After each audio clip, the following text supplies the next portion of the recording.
I'm Kathy Hillman, Director of the Castan Center for Religion, Politics, and Society. Welcome to the Keston Fall Lecture, co-presented by the Czech Heritage Museum and Temple and sponsored by the McBride Center for International Business and Baylor's History, Modern Languages and Cultures, Political Science, and Religion departments. Thank you all for your partnerships. And thank you, Dean of Libraries, Jeffrey Archer, for your support and encouragement. Dean Archer, would you please stand?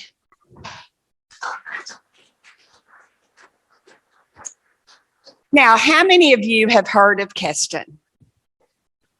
Oh, a few. Well, if it's not everybody, we'll go forward with a little explanation in history. So for others of you, it may be a bit of a review. The Castan Institute was founded in 1969 by the Reverend Canon Dr. Michael Bordeaux, an Anglican priest.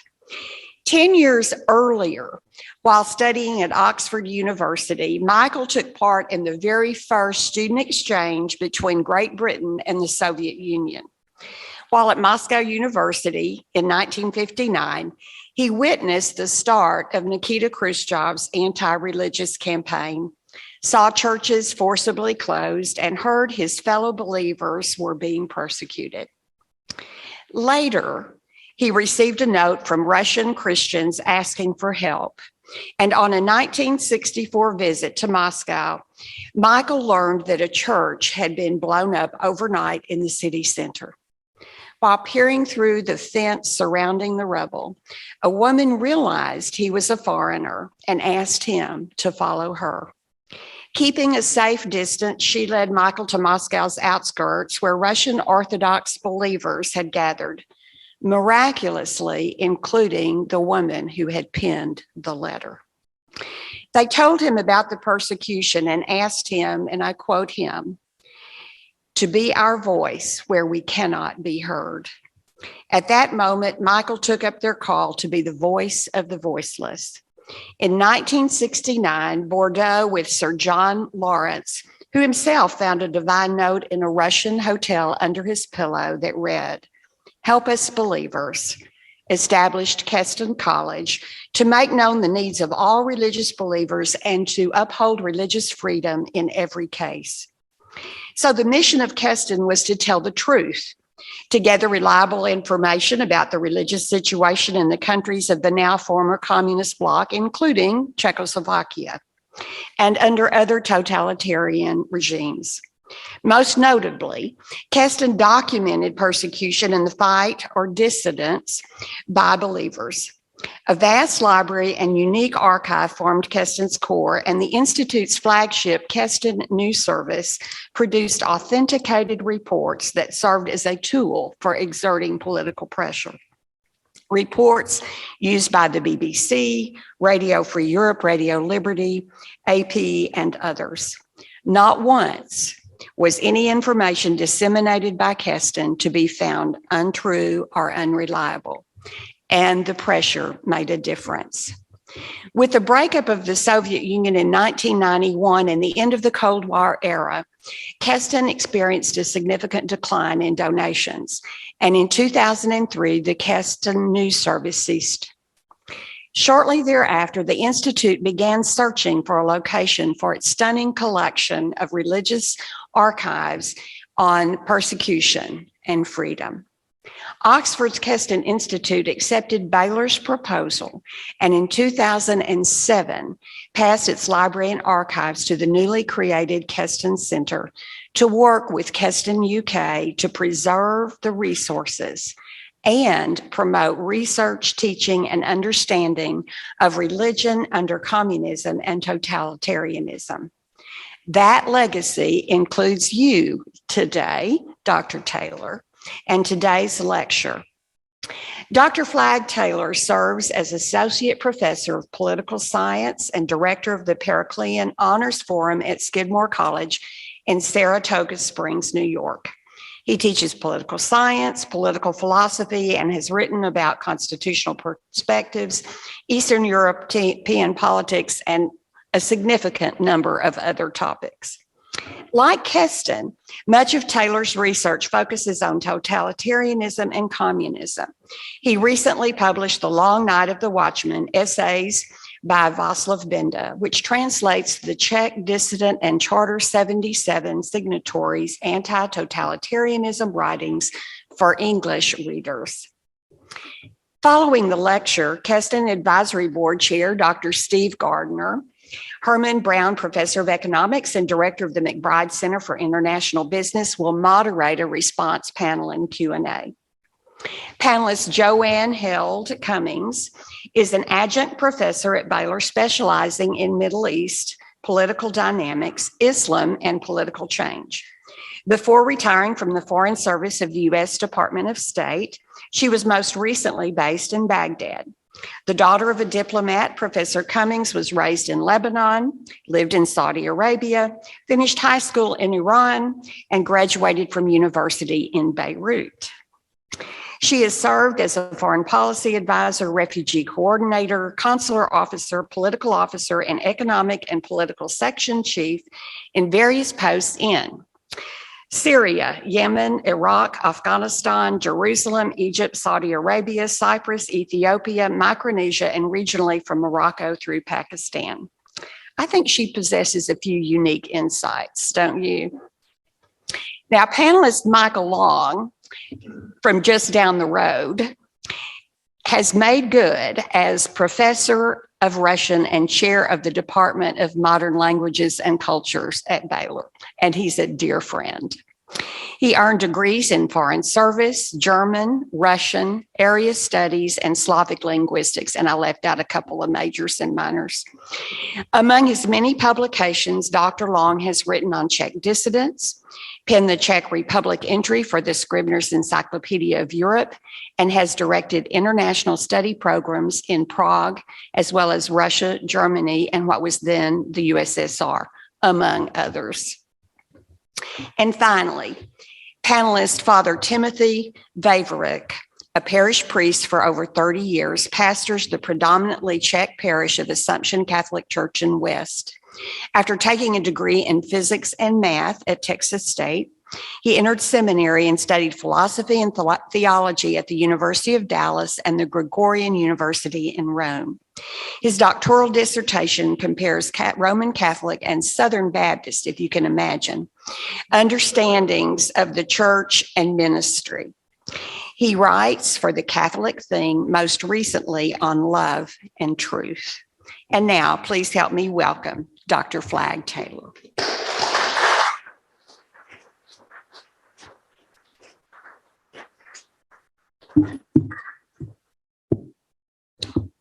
Well, thanks everyone for being here. Thanks especially to my former colleague Tim Burns for being instrumental in bringing me down to Baylor. Thanks to Kathy Hillman of Keston for having me, and for all the various departments. It sounds like there were more departments involved in all of this than I thought, so I appreciate the support from all the departments.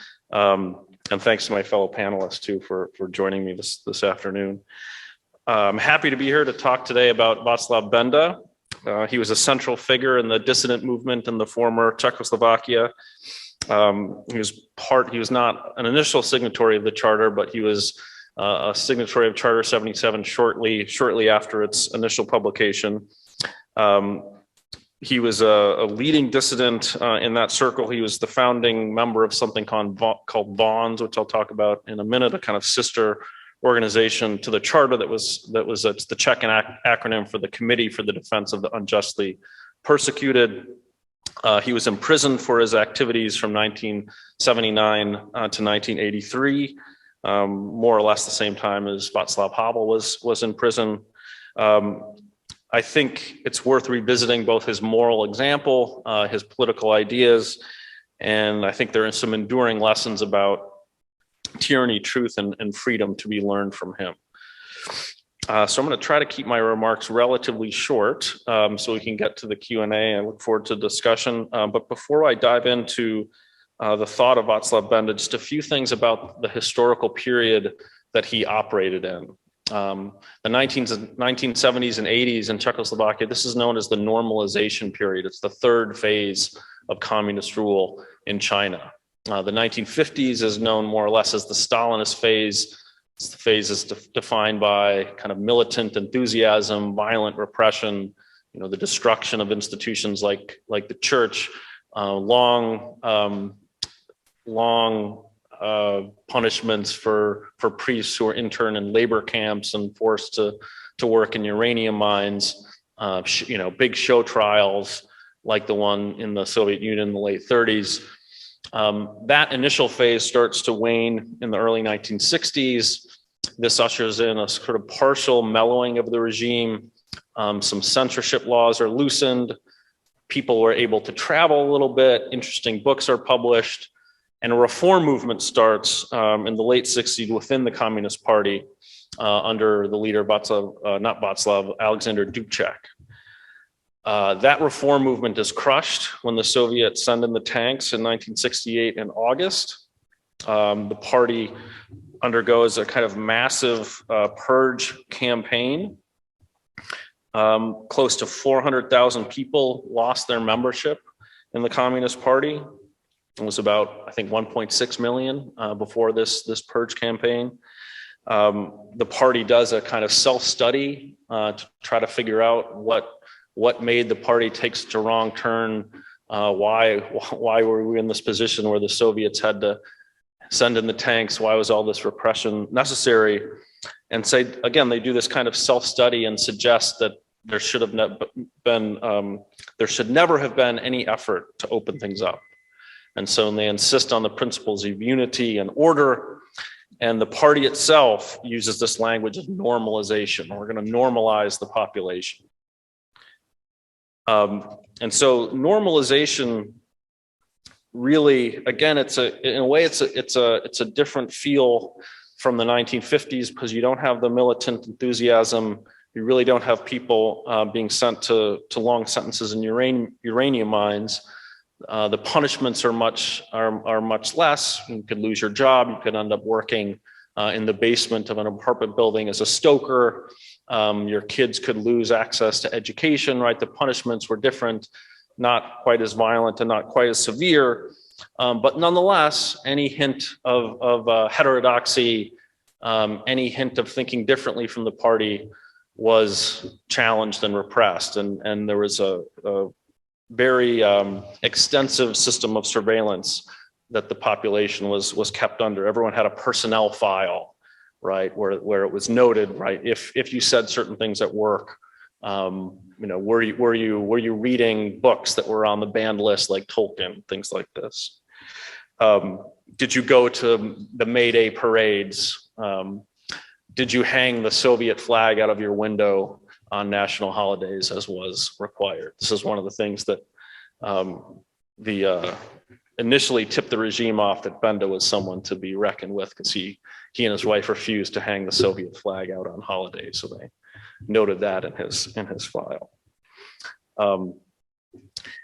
And so the one last thing I'll leave you with is a quotation from Václav Havel when he wrote his famous letter to Husak. He tried to articulate kind of the feeling that people were left with in the mid 1970s. And here's what Havel writes. He says, "Most people are loath to spend their days in ceaseless conflict with authority, especially when it can only end in the defeat of the isolated individual. So why not do what is required of you? It costs you nothing, and in time you cease to bother about it. It's not worth a moment's thought." Right? It's just too much trouble to make trouble, right? Why bother? And the most striking thing that one of the interviewees that I spoke with a few years back, the most sort of dispiriting thing that he said was that there was just the sense that this could just go on forever, right? And if this is going to last forever, make do as best you can. Like there's no point resisting, right? Sense of just deep kind of resignation and despair. So that's the atmosphere that Benda's operating in. And again, I want to start with this organization called Charter 77. Charter 77's declaration was released on January 1st, 1977. It had 243 initial signatories. I just called it an organization, but the Charter Declaration explicitly disavows that label. So it's even hard to talk about because you don't know what word to use to describe it. Had no formal membership, no permanent bodies, no permanent rules even. It describes itself as a loose, informal, and open association of people of various shades of opinions, faiths, and professions. And what united the group was the, quote, will to strive individually and collectively for the respecting of civil and human rights. The charter seized on what was initially dismissed as a pointless and symbolic gesture. The gesture was part of the Helsinki Accords of 1975, the negotiations conducted and the agreement resulting from the Conference on Security and Cooperation in Europe. The accords were aimed at reducing Cold War tensions. In exchange for the West recognizing the Warsaw Pact borders, the official World War II borders that the Soviets wanted recognized, what we got in return were these human rights guarantees that were going to be incorporated into the domestic constitutions of all the Warsaw Pact countries. And at the time, people thought, well, this is kind of silly, right? This is a bad deal for the West. We know that these governments aren't going to observe these human rights guarantees. This seems like a bad deal for everyone. However, these planks, these human rights guarantees, were the wedge that the Charter 77 organization used to try to point out the injustices of the Czechoslovak communist regime. They declared that the Czechoslovak citizens were entitled to those rights, and it was the state's duty to ensure that such rights were secured and respected for all of its people. And so the charter basically announced that anytime the regime violated a right like religious freedom, it would issue a communique and make known publicly, with the help of some of the international organizations like Human Rights Watch. They would just get the word out, both to the international community, but also within the country itself through underground communications. So the idea was, make visible the regime's injustices to the people, remind them, right, what was being lost. This is Jan Patocka, very famous Czech philosopher, student of Heidegger. He was one of the very first of the three spokesmen of the charter. This was a photograph that was taken by the secret police of Patocka. He's waiting for a tram, I think, near his home. He passed away after about a week of pretty brutal and long interrogations in mid-March. So a few months later, he was dead. But here's how he described the charter in one of his two important essays. He says, the participants in the charter aim at, quote, reinforcing the awareness that a higher authority does exist to which they are obligated individually and in their conscience. Their signatures mean that they accept the rule that politics are indeed subject to law and that the law is not subject to politics. Now, on the one hand, seizing the mantle of the law and the principle of law abidingness was quite shrewd. And the idea was this would have a broad appeal in attracting citizens to the cause. Yet, of course, many provisions of the Czechoslovak Penal Code were so ambiguous that they would always provide government officials with a pernicious latitude in their implementation. So, for example, Article 98 of the Czech Penal Code, subversion of the Republic, it was defined as, quote, acting out of hostility to the socialist and governmental system of the Republic against its territorial integrity, defensive capacity, or independence, or against its international interests, right? So broad that you could catch pretty much anything anyone for doing anything, right, under those terms. Now, just as important, though, as the idea of visibility, which I just mentioned, again, making this injustice visible, I think was the visibility of the people who are publicly reminding people about the lawfulness of the charter. Again, important that people saw people who are willing to put their names out there, put their jobs on the line, for the good of the country. As Patocka put it in another essay, he wrote, "The greater the fear and servility, the more have the mighty dared, the more they dare and will dare. So it was a striking thing to see this oppositional stance take place so publicly and so openly in full awareness of the costs. It made justice and sacrifice visible again.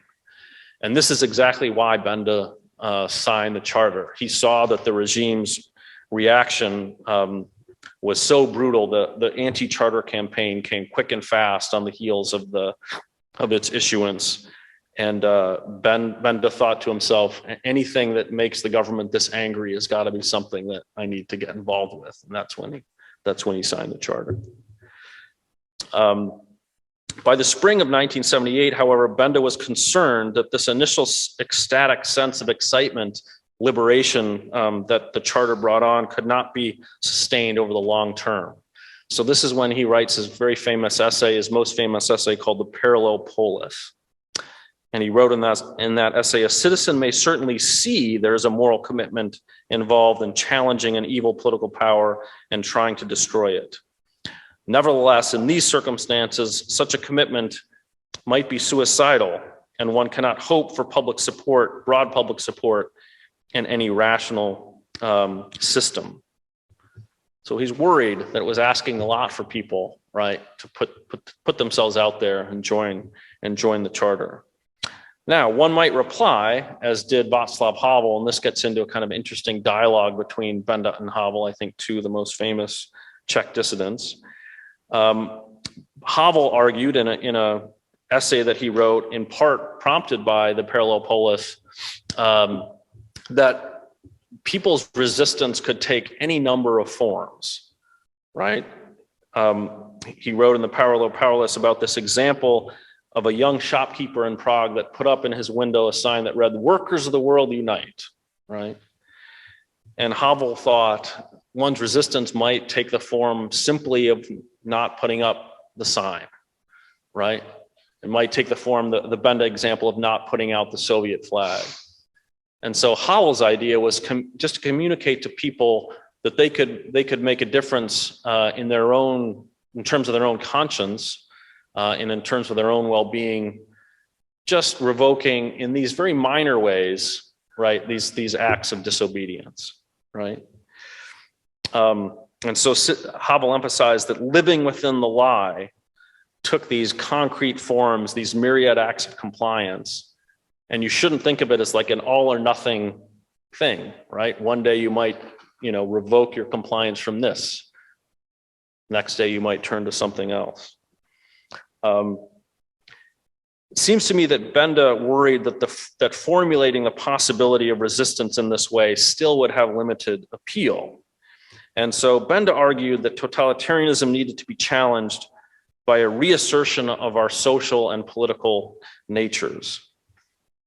The longevity of communism, according to Benda, was rooted in its strategy of perfect integration through atomization, right? We integrate the population in this pseudo state ideology, and you do that through making sure no autonomous social bonds are formed of any kind, right? And so Benda pointed out that this had never been entirely successful, that underground cultural life, underground literary life, underground religious life was trying to reassert itself. And so Benda argued that the charter community should play a role in supporting and fostering such communal life wherever and whenever it could. It was in these spaces, in these concrete places where communal life was trying to reassert itself, that's where people could go to experience meaningful bonds of trust and affection. That's where they could go to put things in common and expand the horizon of their concern. So it seems to me Benda argued once people's social and political natures were reactivated in such a way, that might be the precedent that would be needed to get people to revoke their consent in the way that Havel was thinking about, right? Not participating any longer in the lie. Benda argued that although the state's claim was total and it was truly dedicated to crushing any hint of free activity, this total claim was unrealizable. He thought that there was a natural resistance of life to totalitarianism. People would by nature seek out places to realize their freedom. But Benda thought there was an important difference between this natural resistance on the one hand and the deliberate expansion of the space where the parallel polis could exist on the other. And he wrote, quote, "The former, this natural resistance, is a cluster of flowers that has grown in place accidentally sheltered from the killing winds of totalitarianism and easily destroyed when those winds change direction. The latter, this space of the parallel polis, is a trench whose elimination depends strictly on a calculated move by the state to destroy it. Given the time and the means available, only a certain number of trenches can be eliminated. If at the same time the parallel polis is able to produce more such trenches than it loses, a situation arises that is mortally dangerous for the regime. It is a blow at the very heart of its power." Right? So if the charter can help organize this parallel polis and sustain these spaces, that will have a more dramatic effect on the regime than Havel's approach. Now, let me say explore one more important theme in Benda's ideas about how to resist the communist regime. He was a Christian, he was a Catholic. And although he knew the Catholic Church had been decimated in many ways by the communist regime, he did not believe that things were hopeless. He was very honest and open about its weakened state, but he thought more could be done. He thought the result of the communist regime's attack on the church was a kind of privatization of one's faith. And it had the troubling effect of making one think that if one prayed in one's home and attended Mass on Sunday, that was all one needed to do to live out one's faith. He told the story of a Catholic woman who refused to sign a protest petition on behalf of a group of believers because she thought the action needlessly provocative to the authorities. And the woman argued further that in the 1950s, it was possible to make some contributions to one's faith, especially if one avoided provocative displays. So, for example, she says, I sent buns, kolaches, to priests who were interned in these camps, right? Isn't that good enough? Benda called this manner of living one's faith a voluntary relinquishing of openness and of universal shared responsibility. In part, he understood this mentality, again, because it was the result of decades of terror and persecution. But he still thought that churchgoers had succumbed to a kind of isolationism and retreated to the defensive and retreated to a kind of pure spirituality that might allow them to remain untainted in the corrupt surrounding environment. In his view, Czech Catholicism suffered from, quote, a lack of truth, which means moving away from Christ, and from its inability to carry on the second part of the first and most important commandment, that is, love for one's neighbor, and hence a thirst for justice and responsibility. So living a truly Christian life for Benda, especially in the midst of the challenge of totalitarian evil, entailed not only caring for the salvation of one's soul, but most importantly, a concrete commitment to the care of others. Christians must recover their openness, their willingness to bear direct witness to the sufferings of their fellow citizens, so Benda argued. Now, why might his fellow citizens undertake this vital work? How might this new thirst for truth reveal itself and show itself and become active in society? One thought, and this comes from the political philosopher Hannah Arendt, she argues that some of the dissidents, maybe some of the people that like Benda, these people ask themselves, quote, to what extent they would be able to live in peace with themselves after committing certain deeds. And this is consistent in part with some of what I heard in interviews when I asked people what led them to take a kind of more active oppositional stance. often the reply was a version of, well, I just couldn't live with myself anymore. And so Benda's approach and his example suggest how it might be possible and necessary to move someone towards this hinge moment. Benda understood that the spirit of freedom is the enemy of falsehood. Or to put this positively, in the words of the Catholic philosopher Yves Simon, all of our real freedom is contained in the limits of our knowledge of truth. But truth can be a difficult discipline. For what encourages someone to remain in the clutches of the automatism of totalitarian pseudo-lies is the sin of presumption or the sin of despair. One either presumes one's hopes are pretty much fulfilled, things are as good as they're ever going to be, or one is just so desperate and so despairing of the present moment that they kind of just give up and surrender to a kind of resignation. Benda speaks often in the pages of his essays about his hope. In one place he says, personally, I cultivate the greatest faith and hope, not only eschatological, but also a very ordinary earthly hope in the basic good direction of the world, created and redeemed by God, and in the human ability to learn from all these negative experiences and to use them to our advantage. Despite his persecutions and those of his family, he retained this hope and this faith throughout. How did he do this? First, I argue he cultivated this virtue of humility. He talks about the wisdom of the world being foolishness with God. He cultivated a sort of consistent consciousness of his own creatureliness in contrast to the greatness of God.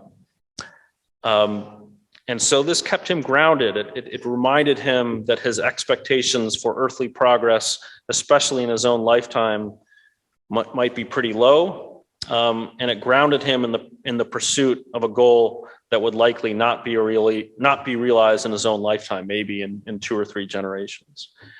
He also had a second kind of humility. It kept him open to others in such a way that the enduring bonds of affection could take hold and the concrete work of he and his fellow dissidents could be grounded in trust. So I mentioned earlier in my talk this organization called VONS, the Committee for the Defense of the Unjustly Persecuted. Benda was sort of the unofficial co-chair of that organization. The other co-chair was a guy named Peter Uhl, who was a Trotskyite, about as far on the ideological spectrum from Benda as you can imagine. Yet they worked hand in hand over the course of VONS's history over those 10 years, perfectly well, and to some effect, I think, reducing the suffering of some of the persecuted. Now, on the other hand, this unceasing labor against this implacable foe of communism could not be undertaken by someone who is only defined by humility. And as Simone reminds us about truth, once truth is brought into our dwellings, she is likely to conduct us where we do not want to go. That if we let truth take possession of our minds, we run the risk of having her drag us out of our decadence and carry us towards a destiny not of comfort, but of greatness. And I argue to undertake such a vast and difficult labor, guaranteed almost to bring about persecution, Benda had to have an incredible store of inner strength and self-confidence. And so he had to cultivate a virtue one might think to be the opposite of humility, magnanimity. Benda had to aspire to great things and think himself worthy of such aspiration. Joseph Pieper, another Catholic theologian, argues that the conjunction of these two virtues of magnanimity and humility these are the essential prerequisites for the proper unfolding of hope. And this is what this weird conjunction of humility, somewhat paradoxical conjunction of humility and magnanimity, grounded Benda's hopefulness about the future and made him resolute in continuing this work.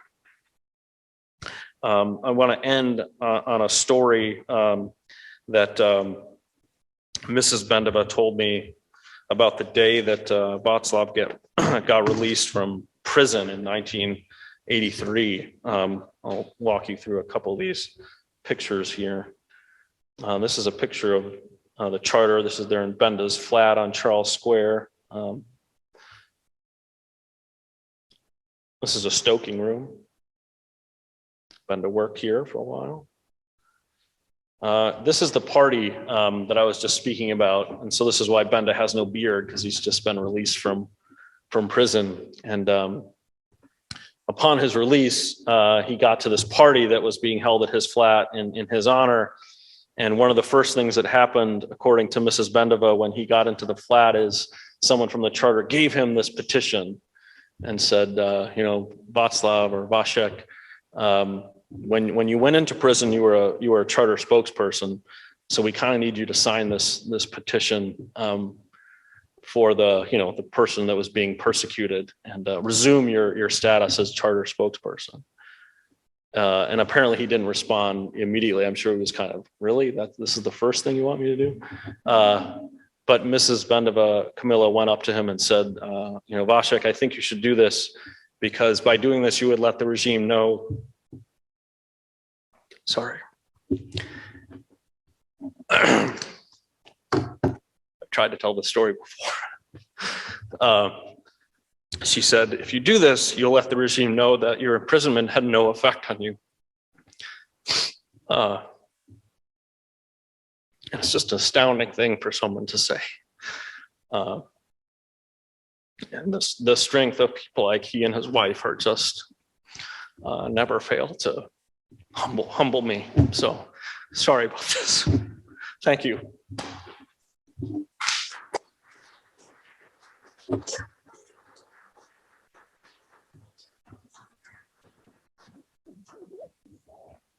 Thank you, Dr. Taylor. And we will now hear comments from Father Vavrek, and then from Michael Long, and then from Joanne Cummings. I will not interrupt through these, but just be ready for the fact that we will have some time for questions and answers afterwards, so be thinking about that.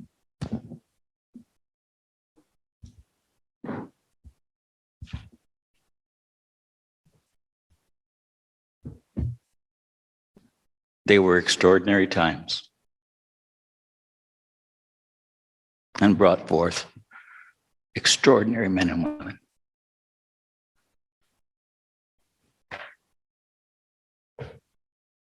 Who have left us an example of how to respond in the face of overreaching social or political power.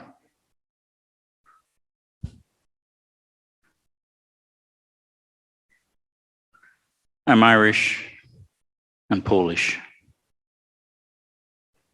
We know something about that history, not just in the 20th century,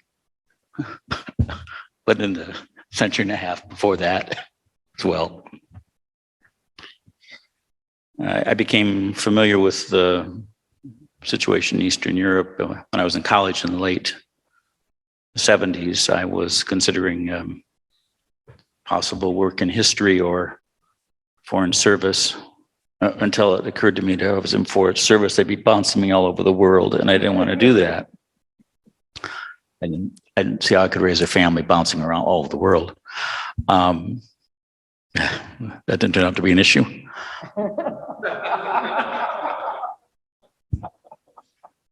Who knew?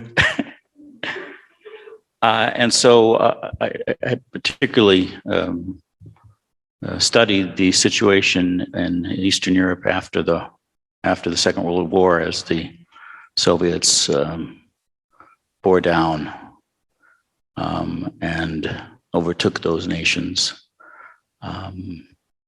Poland, the Czech Republic and Slovakia, Hungary, Yugoslavia were kind of the ones I looked at most. I was struck to see that many of the things that the Soviets did to atomize the people were steps that we were taking in our own country willingly. The radical liberalization of divorce laws, abortion, secularization of education, marginalization of believers at the very least, if not, of course, many times outright persecution, but driving religion into the private sphere. And these were all trends that were already quite evident in the United States. So I thought that the story of what was happening there had happened would be something to keep an eye on. I had not followed in detail what had happened in the Czech Republic. In the early 80s, I was a student in Rome. These were the heady days of solidarity and the struggle in Poland. The situation in the Czech Republic was different. It's interesting to see how Benda and others responded. In Poland, the Soviets had moved their border as far away from Moscow as they could. And in doing so, they had stripped Poland of some of its eastern territories. And in exchange, they had then handed over Silesia, which is where my people were from Germany to Poland. In doing so, they had unintentionally actually concentrated the Catholic identity of Poland, if you can imagine such a thing. It was their downfall. But in Poland, the situation was you had strong leadership, strong cultural ties, things that didn't exist in the Czech Republic in terms of certainly the Catholic Church. There wasn't a unified religious identity in the Czech Republic. And so they couldn't look to the church in the way that they did in Poland. And to see what Charter 77 had been doing, the recognition really, I mean, one does what one can, right? The recognition, we don't all need to agree on everything. So we can get atheists, we can get Trotskyites, we can get Christians. We just need people who believe the truth is out there and will not yield on the truth. And to bring together this sweeping group of citizens, and then the genius of, we're not going to be an organization. You can't get us if we're not an organization. And we don't want to bring down the regime. We just want the laws enforced. Brilliant. Because they weren't looking for political victory. In the face of overarching power, rather than despair, they took genuine hope not based in optimism that things are going to be better tomorrow or the next day, but hope rooted in the belief that the truth will out. And if it doesn't out in our lifetime, so be it. We do not have to be driven into a position to have to try to gain victory. It is enough for us to bear witness. This is astonishing. And no doubt why Benda was so drawn to Tolkien, who so brilliantly depicted the struggle between good and evil and all the ambiguity that involves and the failure that can come, the long defeat. And from that, they were able then to do what could be done. And the idea of the parallel police, which is like John Paul II in the face of the Nazis and then the Soviets having their own little theater group, right, and cultural groups to try to undo the atomization by bringing people together for things that spoke to them of the truth, culturally, religiously, not putting energy and effort into a struggle to bring down the regime, which would only set off the cycle of repression, and then all that would bring with it again and again. And to read his responses to the government, it just makes you laugh. as he's mocking them for, oh yes, we can see that the needs of the people are such that you had to prevent a bunch of people from going to a dance. Yeah. And some of the protesters got to dance with the police, right? Yeah. And how hard it must be to be police, because even they know that the regime has no real legitimacy. Otherwise, why would they be overreacting in this way, right? Knowing that at any time they could come and arrest them.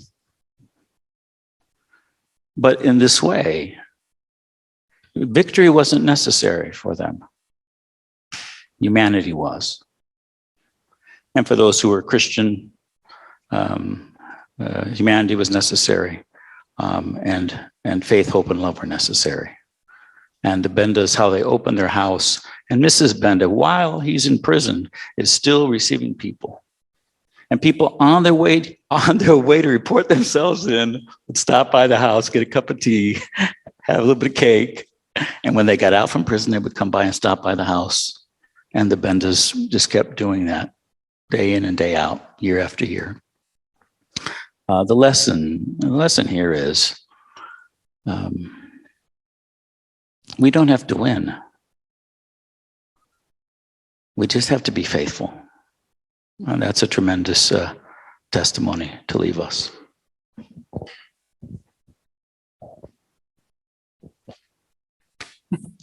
Thank you, Dr. Taylor, for your very interesting presentation on Vaclav Benda. My thoughts go in many, many directions, so it's very challenging to try to kind of focus on a couple of points that both add to what Dr. Taylor said, but also sort of bring some things together.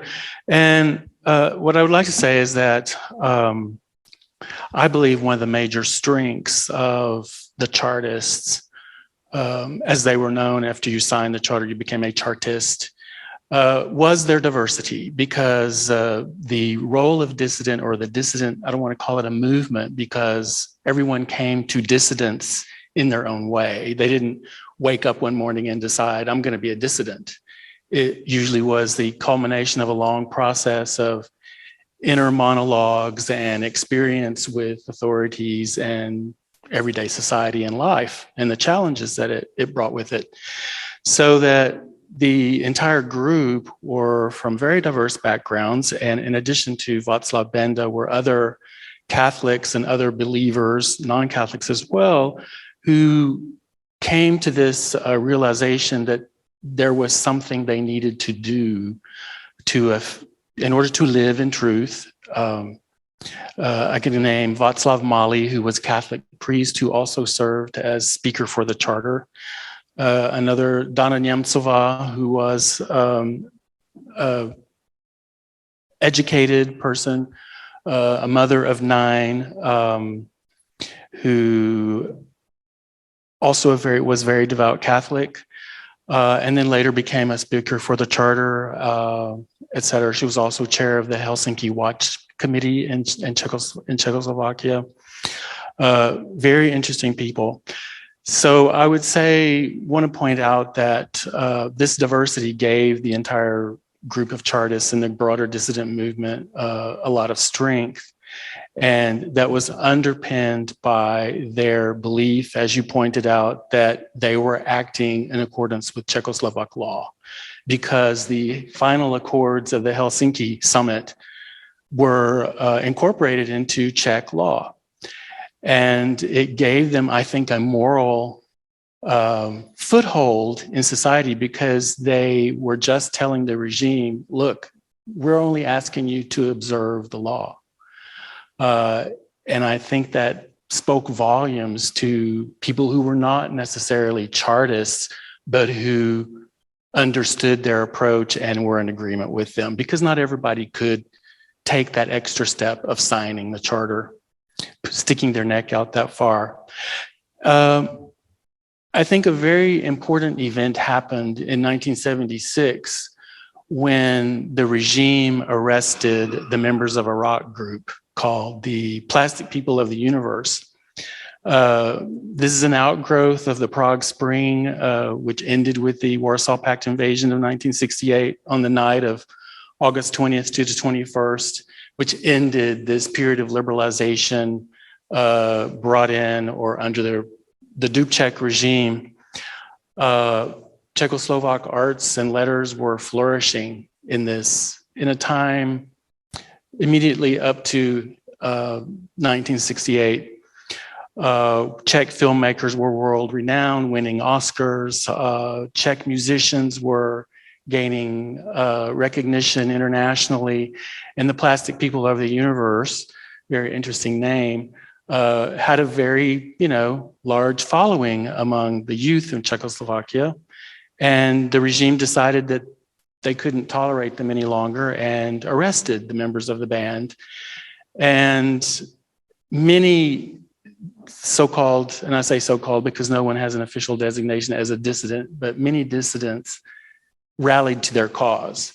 And I think they gathered outside the courtroom when the Plastic People were on trial. They talked to each other. They began to gather their thoughts. And I believe this event was extremely important because it brought all of the dissident community together to a point they could rally together behind and gave them a united voice. And out of this was born the charter. Just to also follow up on something that Dr. Taylor mentioned, the Committee for the Defense of the Unjustly Persecuted, called VONS, the VONS are the first letters of the Czech words that mean Committee for the Defense of the Unjustly Persecuted. We won't torment you with the Czech words. But this fit very well with Benda's philosophy of, as you mentioned, following Christ's second commandment, because the purpose of VONS was to gather material support for families of people who had been arrested and were in prison. Families where the main breadwinner, so to speak, was now in prison, who might have children at home, who needed clothing, who needed books, who needed shoes, who needed food. And they gathered financial support and then distributed it to those families. The regime also capitalized on this because they sent plants to approach people involved with VONS and then use those persons to testify against the members of VONS who were arrested, including Benda, Václav Havel, Dana Němcová, and others. So it was very, it's a matter of the regime knew what they were doing, but the dissidents, members of VONS, et cetera, also knew what the regime was doing. So no one was really surprised. And I'll leave it with that, but I feel like this diversity of the dissident group is really what gave it its strength, and the fact that they believed and lived by the motto that they were acting in accordance with the law. And one other final point, one of the prominent members of the dissident group, Jiřina Šiklová, who had been a member of the Communist Party but was later expelled and then became a cleaning woman. She told me that her main job was cleaning the restrooms in various buildings around the city of Prague. That what kept her going was the idea that one should live one's life every day as if it's the last day of your life, so that you don't regret.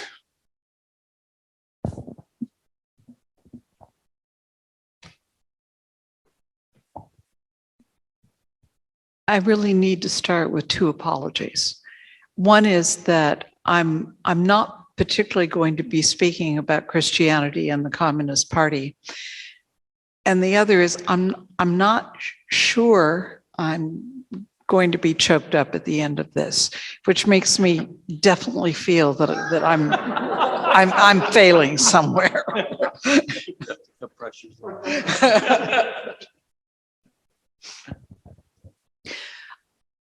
I'd like to take this in a slightly different direction because frankly, I cannot equal these people in their deep knowledge of this particular situation. But when Dr. Taylor and my fellow panelists were speaking, you could see me scribbling away. There are an almost infinite range of discussions in the Middle East about the role of religion, personal, communal, with regard to repressive and authoritarian governments. Now, that's a subset of what is the role of religion in the state. And obviously, we can talk about that at length. I won't. But we, in this discussion, are talking specifically about the Roman Catholic Church in a particular part of the world. To what extent are these universals, are these factors that we can draw on when we think about how people in other places have chosen to find strengths, to be able to make sacrifices, to bond together, to overcome oppression and repression. Now, the problem is, for most of us as Americans, when we talk about the role of Islam, there's kind of a wall that slams shut in our heads. We tend to think of groups of Muslims who are bonding together to fight against a regime as, without questioning it further, being bad guys, right? Because obviously. However, in many, many cases, authoritarian governments in Muslim majority countries have deliberately taken on secular coloration, have said, we are not, we are not bound by these old-fashioned religious groups. We are creating a modern country, and it's going to be a modern industrial country. And, much of the language would be similar to language used by the Communist Party in these countries, including the repression of the clergy, of religious organizations and clerics, and in many cases, the repression of religious practice, and certainly groups that bring themselves together around questions of religion. So what I'd like to tease out just a little bit is, where can we look at the strength of religion in opposing a totalitarian government as a universal, and where does it differ from one religion to another? And I would not simply say Christianity and Islam. So for instance, let's take the example of the Shah of Iran, or in Egypt, President Mubarak, or currently President Sisi. These are extremely repressive regimes who are explicitly secular. But for other geopolitical reasons, they were and are friends of the United States. So when religious groups within the country say, you are not living up to the tenets of our faith, you are not living up to the constitution of the country, you are taking away our freedoms, we are going to reach out into our communities to revitalize our faith lives, to revitalize our sense of religious community in order to push you in a better direction. Well, that is threatening to the regime, and often threatening to a political order. I will leave that for you to think about, but I think that it is vitally important that we look at Dr. Taylor's lecture and the comments of my other panelists as a way to look at how do human beings operate in their own religious context. How do human beings across the world find ways to sacrifice and stand up against repression? Thank you very much to all of our panelists and to Dr. Taylor. I think Kathy, do we have time for a question or two? So do we have a question or comment here from the audience somewhere? Yes, well, you can speak up and I'll just repeat. Sure. Here we go.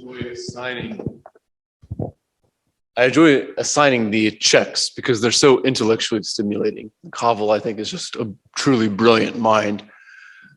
But it's easy when we assign them to students to forget that ultimately it's the Poles.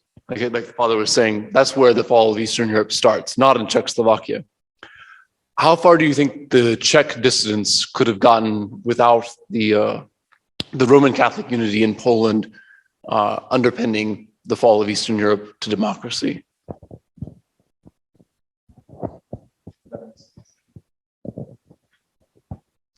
Dr. Taylor, do you have a... Hard to say. I mean, I think it was someone asked me a version of this. Oh, thanks. Yesterday, I gave a similar talk at UNT. There's so many factors that go into the crumbling, from the border guard at the wall in East Germany who doesn't understand the orders, to the Hungarian electric fence not being paid for, right? I mean, there's just so many strange, anomalous historical factors that it's hard to know. But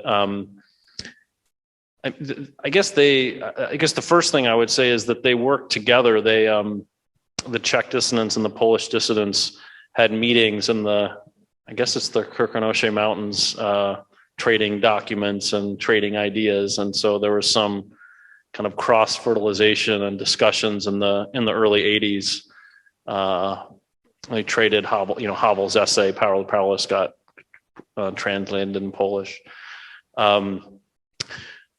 So I think the influence went both ways, but I think you're right that without the Poles and that their example and their greater success. I mean, Benda admitted this. He says in one of his essays that the parallel polis was much more of a reality in Poland than it was in Czechoslovakia. So I think it would have taken longer without the Poles for sure. Necessary stepping stone, I guess I would say. Do you want to? Yeah, there's a fascinating piece in the book, right, where Benda is writing about the situation, and while he's writing, he gets news that Wojtyła has become the Pope, and he recognizes immediately that there's no telling where this will lead, right? And again, against the atomization issue, right? When the Holy Father went back to Poland, and they were gathered in those numbers, those who were there testify that they realized, no, we don't have to live this way forever. We are here, and we can be together, and we can stand. So whatever was going on, certainly the whole thing changed once you had that happen. And I think the church's role was particularly important. Had Solidarity not accepted the suppression, had they gone into rebellion in Poland, it would have set up a whole series of counter counteractions in Eastern Europe, but by accepting that, when the church was heavily involved in that, they didn't have a justification for violence as a response. I think that action was important for setting that standard, so that in the end, nobody was willing to actually pull the trigger on one another, unlike 68. You guys want to weigh in on the Polish now? Should also just mention that when Wojtyła was chosen, this was the first non-Italian in 500 years, I think. And so when we talk about the unusual chain of events. Thank you. Thank you for wonderful presentations. I have just one question about concerning the incorporation of the Helsinki Accords Human Rights Declaration into Czechoslovak law, constitution, and the claim that the two of you made that this allowed an appeal to lawfulness. It allowed an appeal to the government just to live up to its own laws. But of course, there were fundamental laws also in other totalitarian countries that were not lived up to. And thanks to the 1938 Stalin Constitution, for example. So I'm just wondering what made this different? What made it succeed?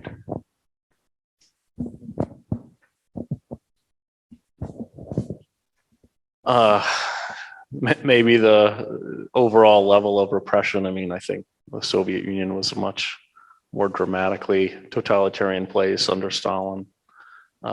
Maybe people knew that one could not hope to get a foothold on such grounds in the Soviet context. I mean, that would be one guess. I also, Tim, the other thing I was thinking, there were some, I'm not positive about this, but I think that one of the things that the Chartist said was that the freedom, and I don't know if this is a distinction that matters, but the freedom of assembly was something that was somewhere in the Czech constitution, quite apart from the Helsinki Accords.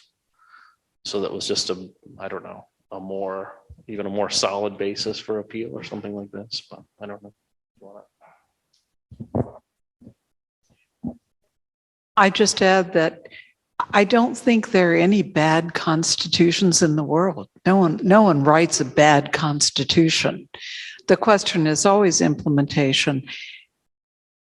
The degree to which people can hold their governments accountable for failures to live up to their own laws, to a certain extent, depends on the willingness of outsiders to back them.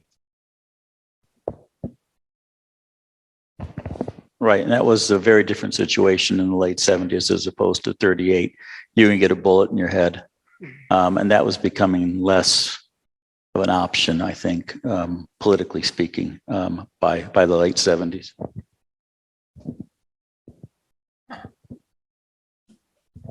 Did you? Yeah, I agree with everything that's been said so far, but I don't want to talk about 1938. I'm not as well versed in that era, but for the Chartists, the Helsinki Accords covered lots of different things, for example, and all of the East Bloc nations, including the Soviet Union, sent representatives to Helsinki for these meetings, and they all signed on to the Accords. But it included measures that, citizens have the right not to be interrogated. Citizens have the right not to have their mail reviewed and read by security organs. Citizens have the right not to have house arrests or house searches conducted. There were many, many, many parts of this, and Jan Patocka, in his interrogations with the Czech security services, when he was asked a question, he would simply recite the Helsinki Accords over and over and over and over, no matter how long they kept him there. And sometimes his interrogations lasted 10 or 12 hours, if you can imagine enduring that. And he was not a young man. Also to the Chartists, when they, anytime they had a communique or an open letter, it was signed by all three speakers, and it was delivered to the Czech Parliament and to the head office of the Communist Party of Czechoslovakia. It's like, we're putting you on notice. Oh, thank you all. I think we could go on quite a while longer, but we have a book signing and some other things coming up. So Kathy, would you like to close it? Thank you all so much, Dr. Taylor and panelists. Thank you for reminding us, in the words of Charter 77 signatory Václav Havel, who served as president of Czechoslovakia following the fall of communism, that you do not become a dissident just because you decide one day to take up this most unusual career. You are thrown into it by your personal sense of responsibility, combined with a complex set of external circumstances. You are cast out of the existing structures and placed in a position of conflict with them. It begins as an attempt to do your work well and ends with being branded an enemy of society.